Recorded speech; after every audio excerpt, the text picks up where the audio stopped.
आहार नाल मूल रूप से मुंह से गुदा तक एक विस्तृत लंबी नलिका होती है। इसके कई भाग होते हैं जो हमारे भोजन को पचाने में सहायता करते हैं। चलिए इस प्रक्रम को देखें। हम कई तरह के भोजन खाते हैं जिन्हें उसी भोजन नलिका से गुजरना होता है। प्राकृतिक रूप से भोजन को एक प्रक्रम से गुजरना होता है जिससे वह उसी प्रकार के छोटे छोटे कणों में बदल जाता है। इसे हम दांतों से चबाकर पूरा कर लेते हैं। क्योंकि आहार का आस्तर बहुत ही कोमल होता है, अतः भोजन को गीला किया जाता है ताकि इसका मार्ग आसान हो जाए। जब हम अपनी पसंद का कोई भोज्य पदार्थ खाते हैं तो हमारे मुंह में पानी आ जाता है। यह वास्तव में केवल जल नहीं है, यह लाला ग्रंथि से निकलने वाला एक रस है जिसे लाला रस या लार कहा जाता है। जिस भोजन को हम खाते हैं उसका दूसरा पहलू उसकी जटिल रचना भी है। यदि इसका अवशोषण आहार नाल द्वारा करना है तो इसे छोटे छोटे अणुओं में खंडित करना आवश्यक होता है।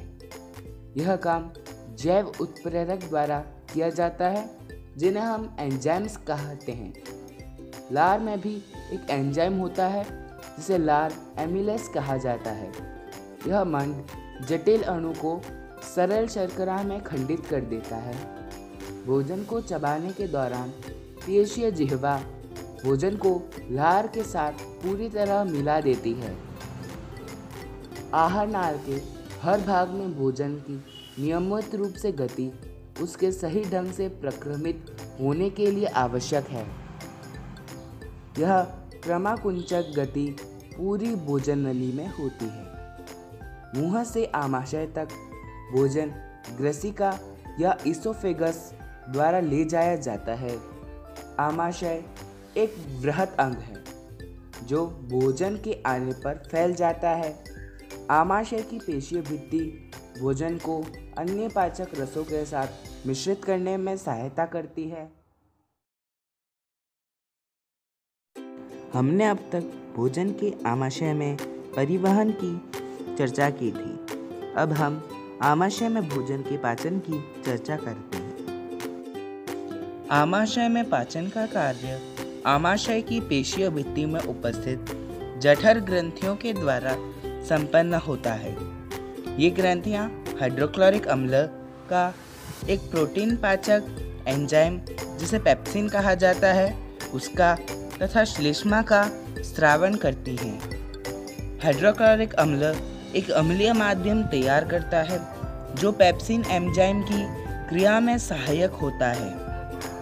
सामान्य परिस्थितियों में श्लेष्मा आमाशय के आंतरिक अस्तर की अम्ल से रक्षा करता है। आमाशय से भोजन अब क्षुद्रांत्र में प्रवेश करता है। यह अवरोधनी पेशी द्वारा नियंत्रित होता है। क्षुद्रांत्र आहार नाल का सबसे बड़ा भाग है। अत्यधिक कुंडलित होने के कारण यह संहत स्थान में अवस्थित होती है। विभिन्न जंतुओं में क्षुद्रांत्र की लंबाई उनके भोजन के प्रकार के अनुसार अलग अलग होती है। घास खाने वाले शाकाहारी का सेल्यूलोज पाचन के लिए एक लंबी क्षुद्रांत्र की आवश्यकता होती है।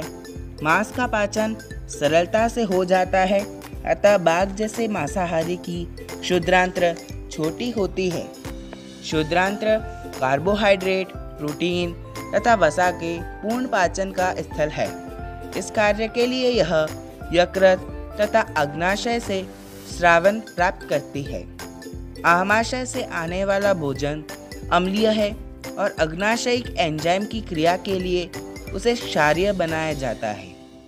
यकृत से स्रावित पित्तरस इस कार्य को करता है। यह कार्य वसा पर क्रिया करने के अतिरिक्त है। क्षुद्रांत्र में वसा बड़ी गोलिकाओं के रूप में होती है जिससे उस पर एंजाइम का कार्य करना मुश्किल हो जाता है। पित्त लवण उन्हें छोटी गोलिकाओं में खंडित कर देता है जिससे एंजाइम की क्रियाशीलता बढ़ जाती है।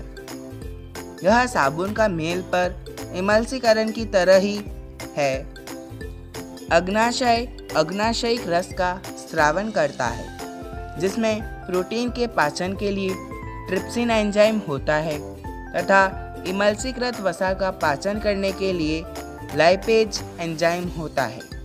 क्षुद्रांत्र की भित्ति में ग्रंथि होती है जो आंत्र रस स्रावित करती है। इसमें उपस्थित एंजाइम अंत में प्रोटीन को अमीनो अम्ल, जटिल कार्बोहाइड्रेट को ग्लूकोज में तथा वसा को वसा अम्ल तथा ग्लिसरॉल में परिवर्तित कर देते हैं।